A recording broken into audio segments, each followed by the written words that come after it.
Hello everyone, my name is Rusty and I'm going to start a new series where I talk about true crime whilst I play on my 1.17 survival world.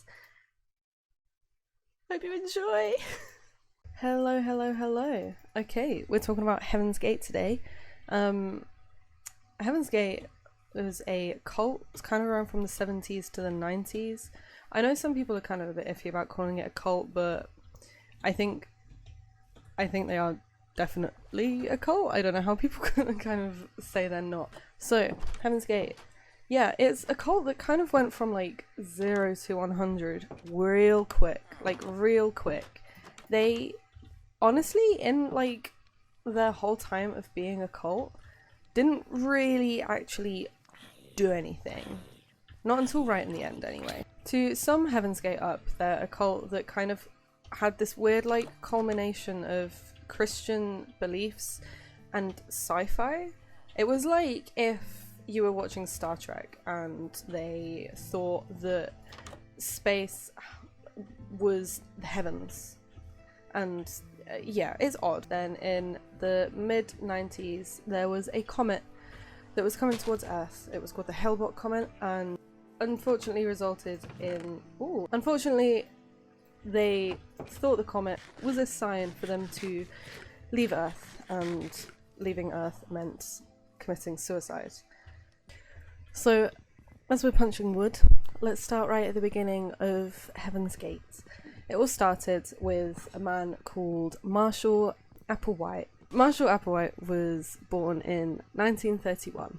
He was raised in a Christian family, specifically Presbyterian. His father was a minister, actually. At a young age, Marshall definitely related to the church. He joined the church, and after graduating in 52, it said that he did actually intend on becoming a minister himself. Generally, Marshall's upbringing was pretty standard. He didn't really have anything happen to him as a child that would lead him to becoming the leader of a weird new age cult. He was just a guy that was a member of the church doing his thing. When he graduated, he also got married and had 2 kids. So Marshall decided that instead of becoming a minister, maybe he'll follow a route in music. This went terribly. His career in music just flopped completely. So he decided to become a professor. He moved to the University of Alabama, where he was a professor in the musics. I'm not sure exactly what subject, but that's what he was doing. This job at the University of Alabama didn't last very long, though. He actually was found having an affair with a male student, which obviously led to the loss of his job and his family, as it should. He ended up moving to Houston after this. It's kind of rumoured that he started to really struggle with his mental health. Not that I have any sympathy for him. So now we're in Houston. And who do we meet in Houston? None other than Bonnie Nettles. Bit of background, Bonnie Nettles. She is a nurse. Well, she was a nurse. She was also raised in a Christian family. It was Baptist. Bonnie was also very superstitious. In one of the documentaries that I watched, it had interviews from her daughter, and her daughter said that Bonnie was just constantly looking. She was constantly looking for something else, somewhere else. She believed that there was just something more to life. She was really interested in the stars and charts. So being the superstitious person that Bonnie was, she went to go see a fortune teller. And this fortune teller told her that she was going to meet someone. She was going to meet someone that was tall, fair, blonde, and someone that she would really have a spiritual connection with. In 1972, for some reason, it's not 100% sure why, Nettles and Marshall ended up meeting. They ended up meeting, I think from what I've gathered, it was at the hospital that Bonnie worked in. So it's not 100% sure why Marshall was at the hospital. Some people say that he was visiting a friend.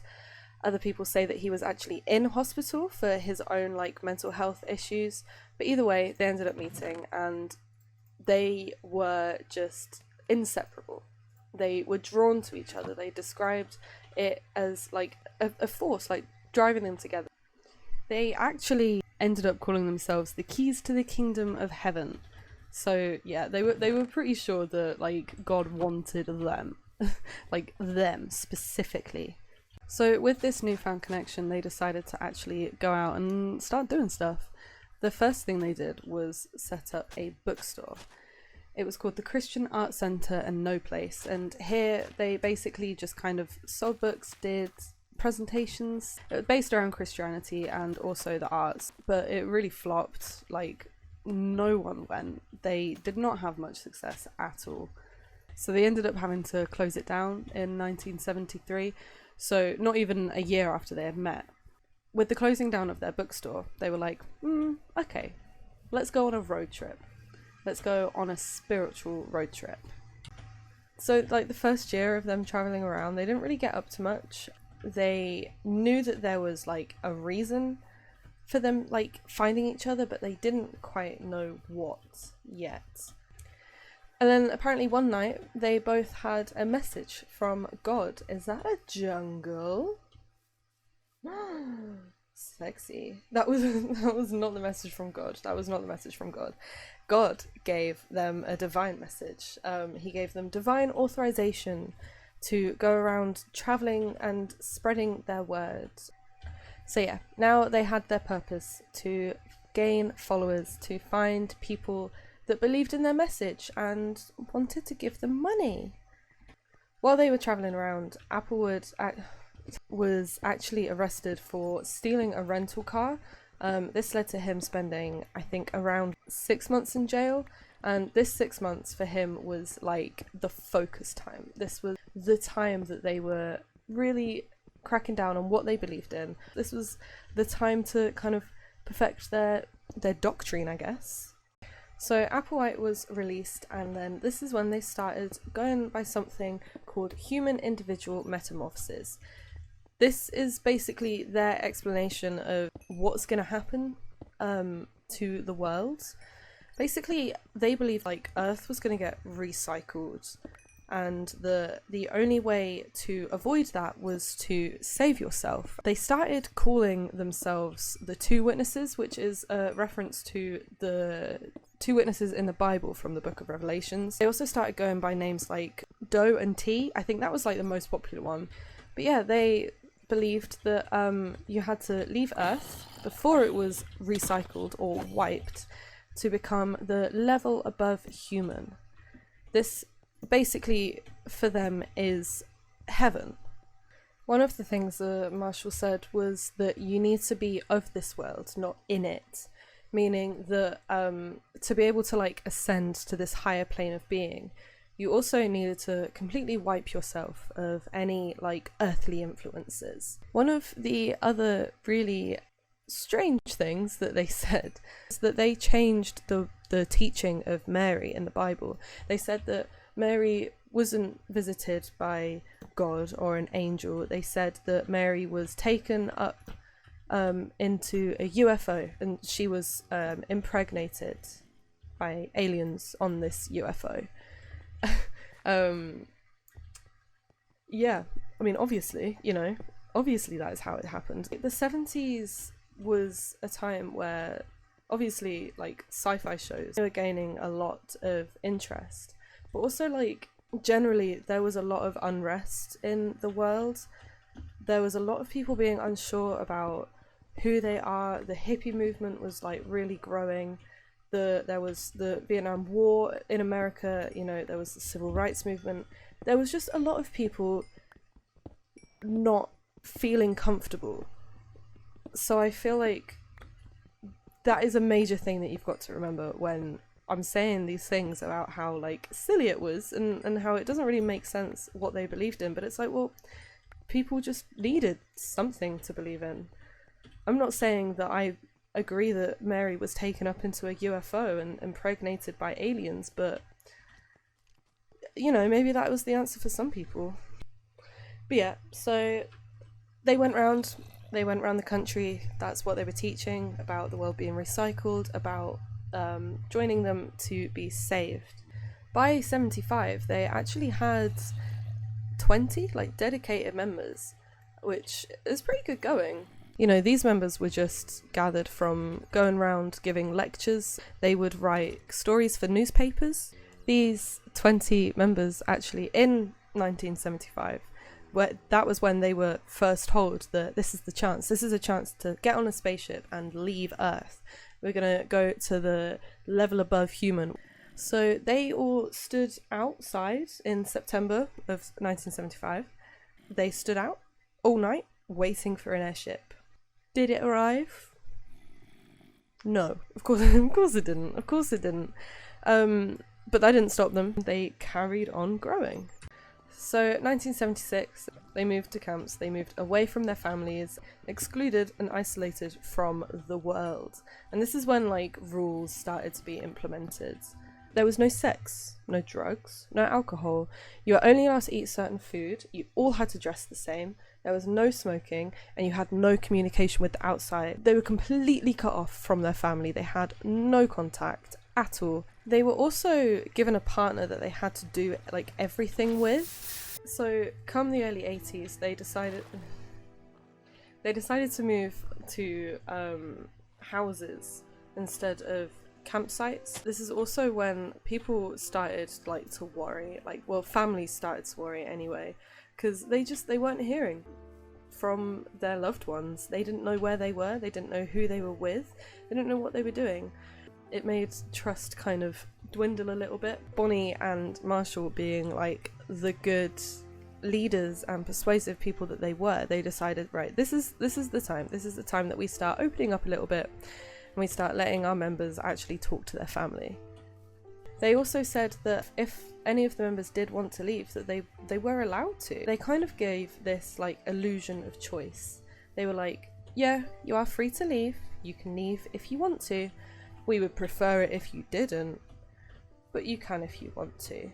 They also made people stand outside to kind of like train them in waiting for something to happen, some comet to whisk them away. Apparently one person actually made the quite witty comment that they would always buy like really small tubes of toothpaste because they knew at some point that they were leaving.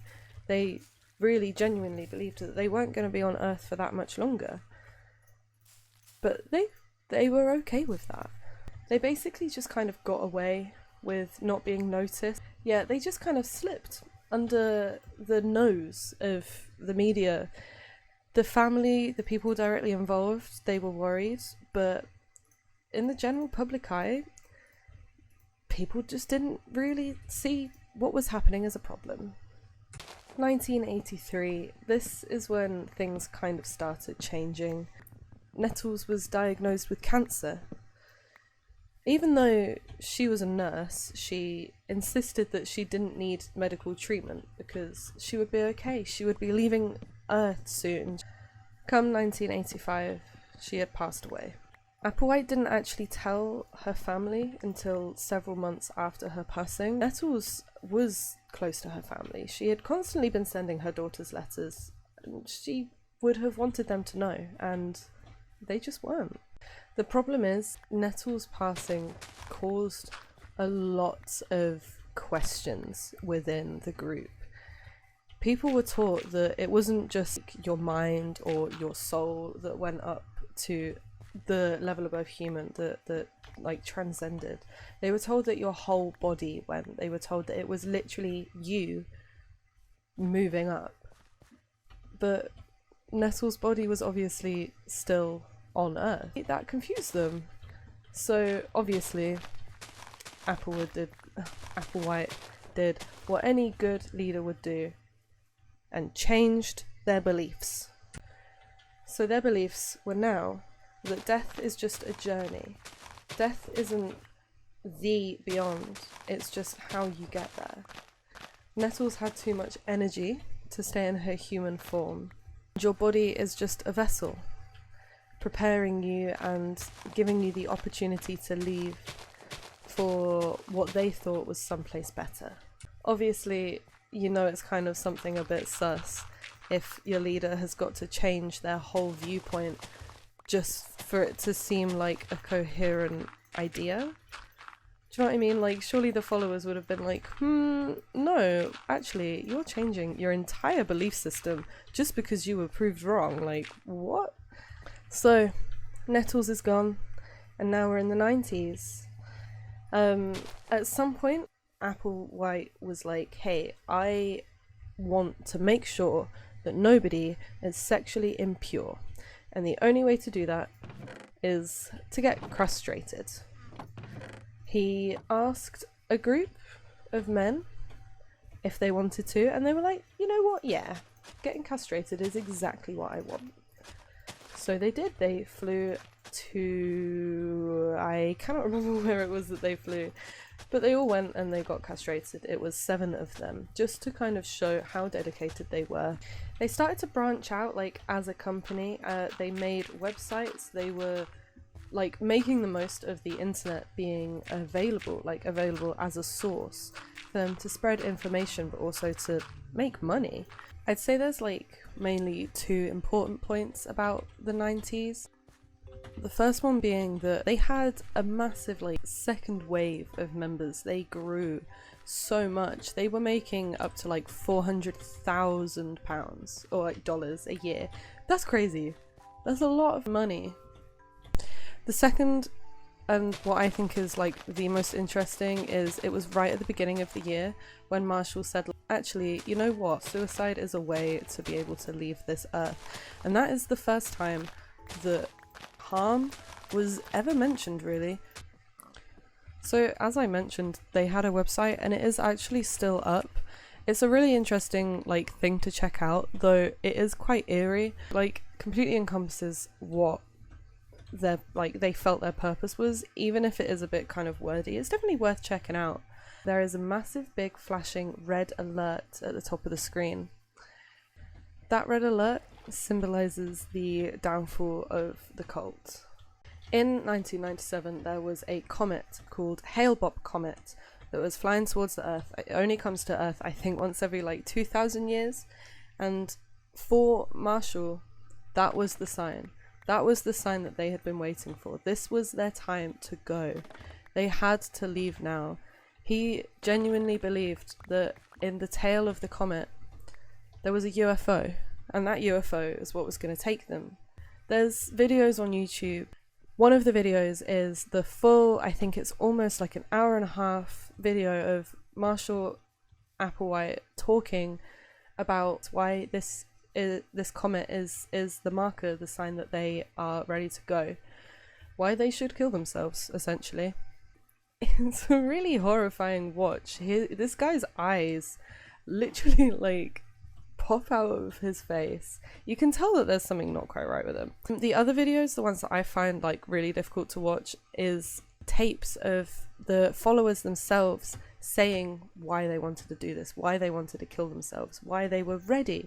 To them it wasn't killing themselves, to them it was giving themselves up, giving their vessels up. They were ready to leave. They were happy and they were excited. One thing I found kind of interesting, even though they are all like so determined that it is their choice and they are doing it for themselves, I feel like when you genuinely believe that something is your own free will, you don't feel the need to specify that it is your own free will as much as these people do. So the date is March 27th, 1997. 39 bodies are found in the mansion in California. This is where Heaven's Gate had been staying. All the bodies looked exactly the same, just like how they were made to do whilst living. They were all wearing Nike trainers, black tracksuits. They all had buzz cuts, and they were all laying face down with purple shawls across them. Marshall was found in the master bed, laid out exactly the same as everybody else. They had taken a lethal mixture of phenobarbital, hydrocodone, and alcohol. Some had plastic bags over their heads. A lot of people do speculate, or have speculated, why they all kind of left looking the same, but I think it kind of fits in their beliefs whilst they were living. They believed that they had to leave everything to do with Earth, all of their influences behind. So yeah, that is the story of Heaven's Gate. It's a really weird one. The ending is so extreme compared to the rest of the story. That's what I mean by they go from 0 to 100 like so quickly. I just don't think they showed like signs that it would happen. That's obviously, I mean, it's obviously why they just slipped through the gaze of the media. No one thought that what was happening was going to be worrying, was going to be as detrimental as it was. I think it's really sad. One thing that I do think is interesting to think about is like, I don't think this would have happened if Bonnie Nettles was still alive. Suicide only became an option because she died. But then the cult is the reason that she died, because she genuinely believed that she didn't need the help from doctors. It's really sad. It is really sad. But yeah, that is Heaven's Gate. Thank you for watching. I do have another video planned. What I will be doing is building my house that I have planned to go here. I hope you guys enjoyed it. Please give me some feedback. This is like the first video I've ever made. I have never done this before, so please let me know what you guys think. It'd be really cool. Yeah, thank you for watching.